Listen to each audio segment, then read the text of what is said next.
Well, I mean, I think you're right. The Fed is not thinking budget policy, but I mean, if you look historically, when inflation gets high, long-term rates go up, and and to fight inflation, the Fed is basically forced to flatten the yield curve. In other words, the short-term rate and the long-term rate have to basically be equal, and historically they have been equal at the inflation rate.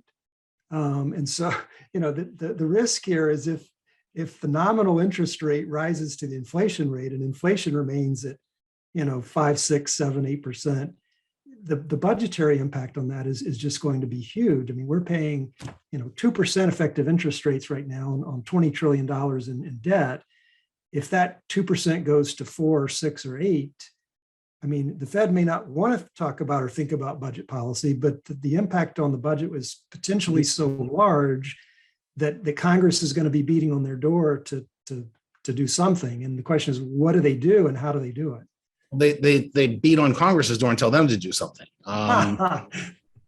Because really, this is the danger of the fiscal policy that we've been running in the 21st century, which is that it's so highly levered that interest rate increases really have big financial consequences. And everyone knows this, but no one wants to be the person to fix it. So Congress might just have to fix some of that. I think the key here, are you going to sort of end up at a high level at the inflation rate, or are you going to end up at a low level in the inflation rate? It comes down to wage setting. And this is why the Fed, I think, has been so hawkish in its recent talk. Let's face it, it was way too easy, way too long. It misdiagnosed the transitory nature versus the permanent nature of inflation. All that's true. But since the beginning of the year, they have all gotten lined up, all the governors, all the regional bank presidents, and they have sent a hawkish message about how we're going to do what it takes. We're going to break this inflation's back. We're going to do it as expeditiously as possible. And that's all meant to try to avoid a wage price spiral and have people not proactively setting wages in anticipation of future inflation. The whole problem is a lot easier if they can get that to happen. And that's just a full court press talking operation by the Fed.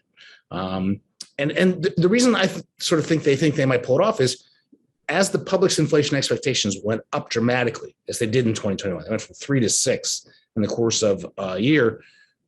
The long-term spreads on Treasury inflation protected securities and the regular Treasuries didn't change. And so the markets were believing that 5 years out, the Fed would have inflation under control. And the Fed thinks, well, if we can convince them over 5, can we convince everybody over 1 or 2? And that's what they're after. Good luck. So I mean, how much do the expectations matter? I mean, the Fed has spent 40 years building up credibility and goodwill because we've seen falling inflation for 40 years and basically level inflation for the past 22. And it's been in the 2%, interest rate range. If the Fed loses its credibility and the markets, expectations go south on them, things could go bad, very quickly. Yes, that's exactly right.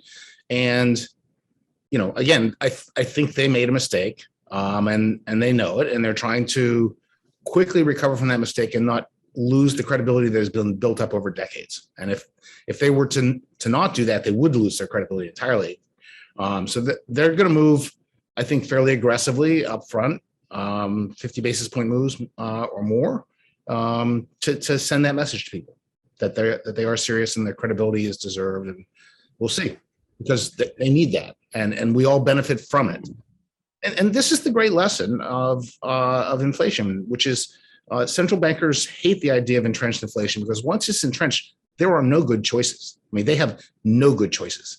So they're picking among which bad outcome do we get. And we either live with inflation longer, or we have a recession, or we have financial instability because we have new policy tools. None of this is, wow, I'm going to have a great day at the office. None of it.